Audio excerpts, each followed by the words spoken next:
The top business stories live from the Sky Newsroom. The UK economy defies expectations and shrinks for the second month in a row. No longer safe as houses, property investments found to have failed to keep up with inflation for nearly a decade. And waning abstinence. We're going to speak to the brewer Asahi about how young people might be starting to drink more alcohol.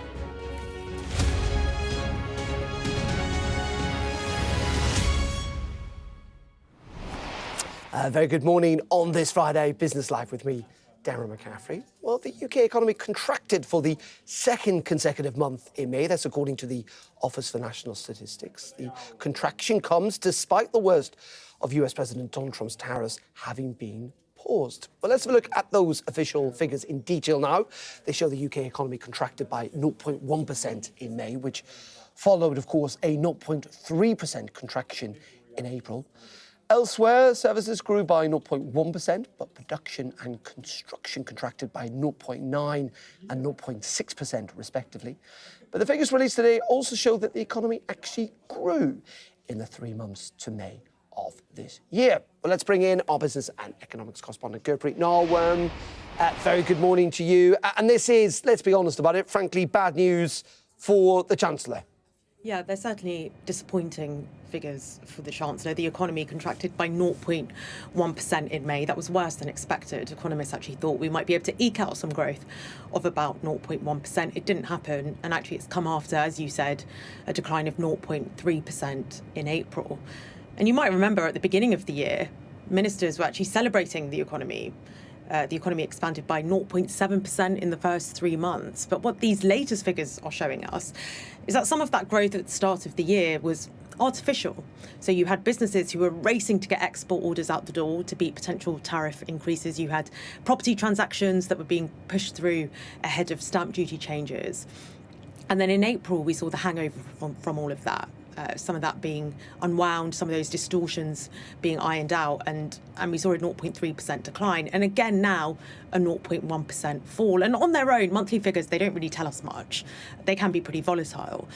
But we are starting to kind of stack these numbers together and getting an impression of what the economic climate is like under this new Labour government. A government that, let's not forget, promised to turbocharge economic growth. It was its chief political ambition.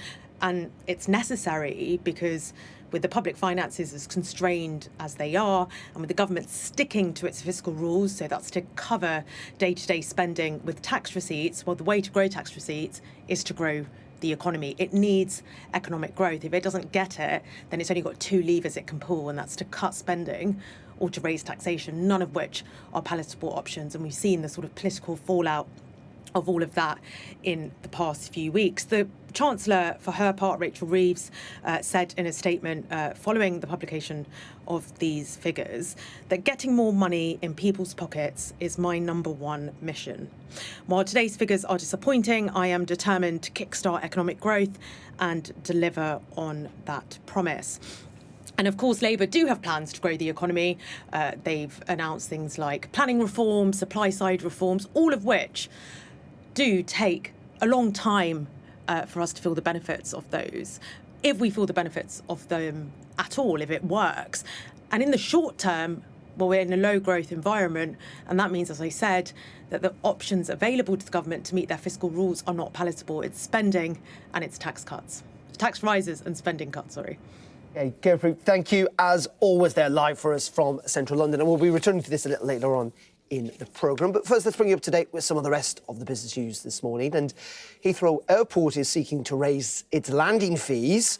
That's what it charges airlines to use the airport by 17% as part of a plan to invest 10 billion quid into Europe's busiest airport. Airlines say the move will push up airfares for travellers. It would raise the average landing charge per passenger from around £28 to more than £33 over the next 5 years. The government is speeding up its adoption of AI to try and encourage economic growth. It's set to announce a $1 million scheme backed by Facebook owner Meta to hire up to 10 AI experts to help with the adoption of the technology. The Prime Minister has spoken repeatedly, of course, about wanting to use artificial intelligence as part of his plan for change. BP has said it expects to report higher oil and gas production for the second quarter of this year after the energy giant renewed its focus on fossil fuels to help boost profits. BP shares are up around 2% this morning, despite its warning that lower oil and gas prices would have a negative impact on its earnings. Now, there's always been a belief, isn't there, that investment in property is frankly as safe as houses. But new research from wealth and investment management firm Rathbones suggests that may be in doubt. It's found that residential property investments have barely kept up, actually, with inflation for almost a decade, since 2016. Well, Rathbones' head of asset allocation, Oliver Jones, joins us this morning. Very good morning to you. The golden age is well and truly over, is that right? Yeah, I think that's right. You mentioned it. In the UK, we're slightly obsessed with the idea of bricks and mortar as being this fantastic investment. We show in our research, well, that was true for a particular generation. It was true from, say, 1980 up until about 2016, when average house prices in the UK were rising by nearly 7% a year. But that's really changed since then. So since 2016, the average house prices only just kept pace with inflation, rising 3% a year, even less than that in London.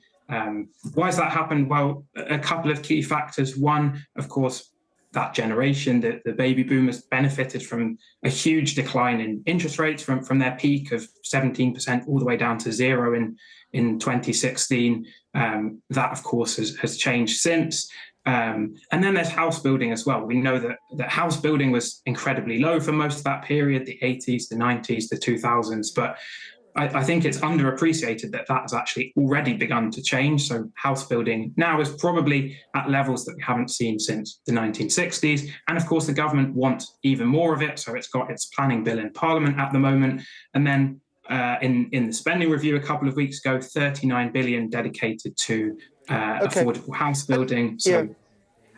Just on that, Oliver, though, I take your point about the very fact that obviously, house prices aren't quite rising by as much as they once did. But one assumes, not get too small a violin out here for people who own property, because invariably they probably will rent this out. And many renters would complain the fact that they're paying a lot more to rent these properties. So it still is a valuable asset in that sense. Is that not right?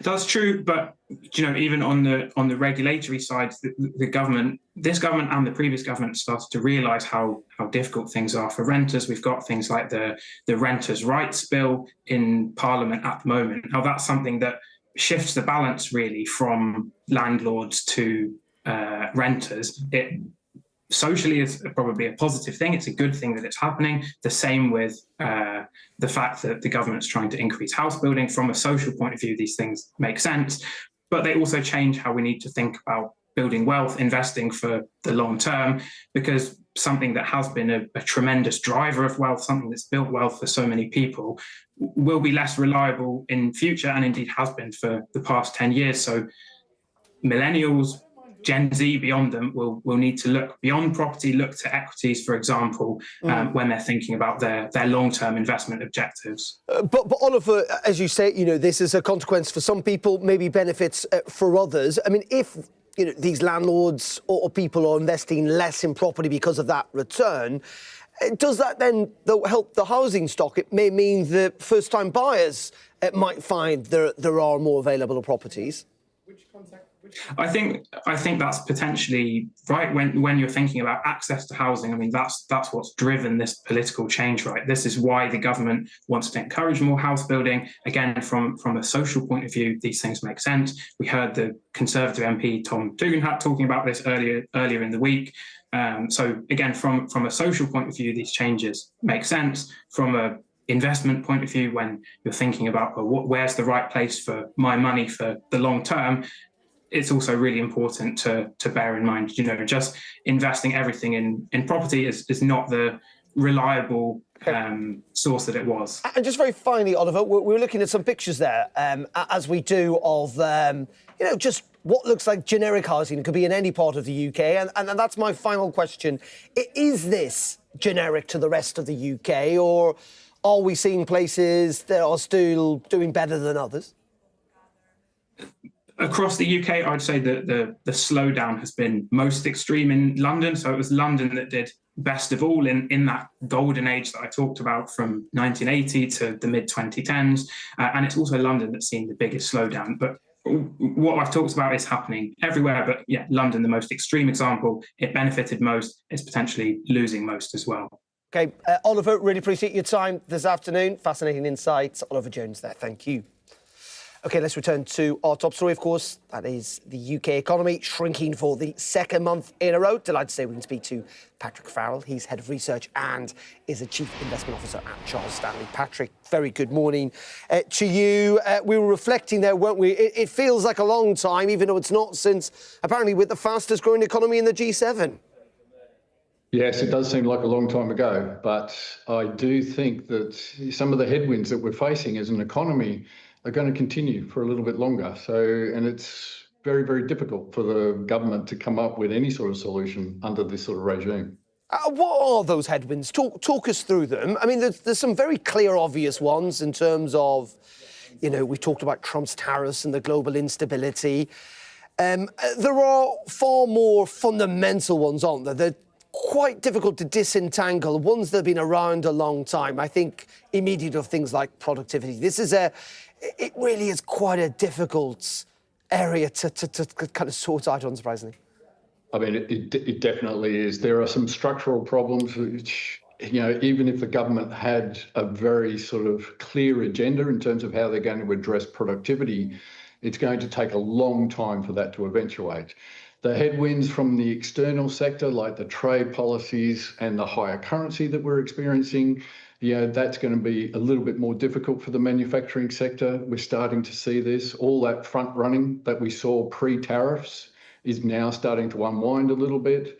And I would say that just at the consumer end of the spectrum, they're a little bit more cautious. And we're seeing that in terms of the numbers that came through this morning.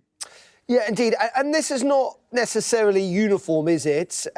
Yet again, it's construction, manufacturing that's feeling the squeeze. It definitely is. And we would think that some of the construction sector might actually start to pick up a little bit with some of the initiatives in terms of the focus on housing and such. However, it's just not coming through. There is a confidence issue. We can see that. The fact that when the tariffs did come through, businesses are now in a sort of position where I'm not sure what my future environment, my business environment, is going to look like. And so on that sort of basis, I'm going to wait in terms of commit myself to a huge amount of investment and then sort of see where things settle down. That's what we're looking for. And I think that that's what the UK economy needs in terms of that confidence boost, just to sort of see where the playing field levels out. And Patrick, is there any room for optimism here, frankly? There's still concern going into the summer and what we may well see in the autumn in the budget. Government's not ruling out further tax rises, even though the Prime Minister said we can tax our way to growth. And the last budget was meant to be the big taxing budget. Where is, or are there, as I say, any signs, any possibility of optimism? I think when we're looking at potential trigger points, the Productivity Institute and the Economic and Social Institute report that came out the other day just highlighted that some of the fiscal rules are actually putting a dampener on productivity and long-term growth potential. So does that give the green light to the government to sort of say, actually, let's look at relaxing some of those fiscal rules to see what we can do to actually spur some economic activity? I think we don't necessarily have the debt freedom to do what Germany has done, but I think that some sort of relaxation on the fiscal front would actually very much help the economy. But unfortunately, the only policy lever that we've got at the moment is from the Bank of England. And so the chances are that they will continue to cut rates, and we expect another 2 rate cuts this year, and then sort of moving into 2026. I think that's the only lever that we've got at the moment that's actually going to help growth going forward. Okay. But then you've got the inflation conundrum off the top of that too. Let's briefly talk about tariffs if we can. We still hang on the word of Donald Trump it seems, a man to be taken seriously, but not necessarily literally all the time, because if you took him literally, you would never sleep, would you? But he's been talking about Canada in the last 24 hours, again, slightly lashing out at his northern neighbours. Well, I think he was just shooting across the bow, if you were, but I think it was very much a message that is to the rest of the world, not just to Canada. Obviously, Canada is very sensitive with everything that's going on, and Mark Carney is looking for a de-escalation in an orderly way. Trump doesn't necessarily deal that way, so he's got to be able to sort of be a little bit more flexible in terms of how things are going to come about. But Canada is a big, obviously, trading partner with the US, and it's a two-way street if you sort of go across the border. But I think now that Trump has got his, at least admittedly, watered-down version of his one big, beautiful bill through Congress, I think now his focus is entirely on tariffs and what happens in relation to that. And so he wants deals, and he wants them now, and this is the way he plays the game. Yeah, and you certainly feel, in a sense, he's more emboldened by this. Let's just end, if we can, on a slightly separate topic. That's around ISAs. We spent a lot of time in the programme in the last week speaking about, apparently, the government's planning to change ISAs. We had the Yorkshire Building Society on, I think, on Tuesday talking about this, and it looks like Rachel Reeves is going to put on the brake. Look, I mean, Rachel Reeves is in a bit of a quandary because she's had to unwind in terms of some of the sort of policy initiatives that have been announced and put in place. I think her goal is to try to sort of figure out how we can get more private sector funds into an investment type program. And I think that that's one of the sort of key things that needs to happen. How they do that, nobody's going to be happy with everything that sort of comes about, but they've got to be able to sort of provide some incentive to be able to sort of commit investment dollars into the economy so that you can get that multiplier effect. Saving doesn't necessarily work. You have to actually employ it in the economy in order to sort of get that ongoing momentum in the growth. Just very finally, on Rachel Reeves herself, she's making the Mansion House speech on Tuesday. That's the big moment, of course, any Chancellor has with the City of London. What's the view in the Square Mile, 1 year in, of Rachel Reeves in number 11? Well, I think everyone would admit that she's got a very, very difficult job to do. The fact that there was some confidence issues just over the last sort of couple of weeks, Starmer has come out and reaffirmed his confidence. I think that that's important for the market. I think she's viewed as fiscally responsible, and so the bond market does like that. So for all the bond traders that are out there, if they start to sort of see something coming through in terms of how a different Chancellor could actually perform, that's going to lead to higher debt burdens, and that's then going to lead to the bond market basically reflecting in terms of prices and yields. So that is a concern, very much so. Patrick, always fascinating. We love hearing your insights there, live from Bath and from Charles Stanley. Thank you very much indeed. Thank you. Thanks, Darren. Cheers. OK, you're watching Business Live. Coming up in just a couple of minutes. Is alcohol starting to become more popular with young people again? We'll be speaking to Asahi. That's up next.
I'm Stephen Murphy and I'm Sky's Ireland correspondent based here in Dublin.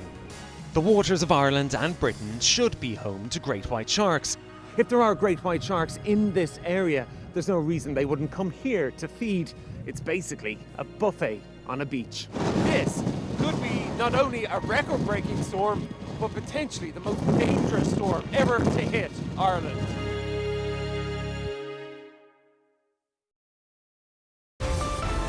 Staying connected is vital for business. Sky Business sponsors this report.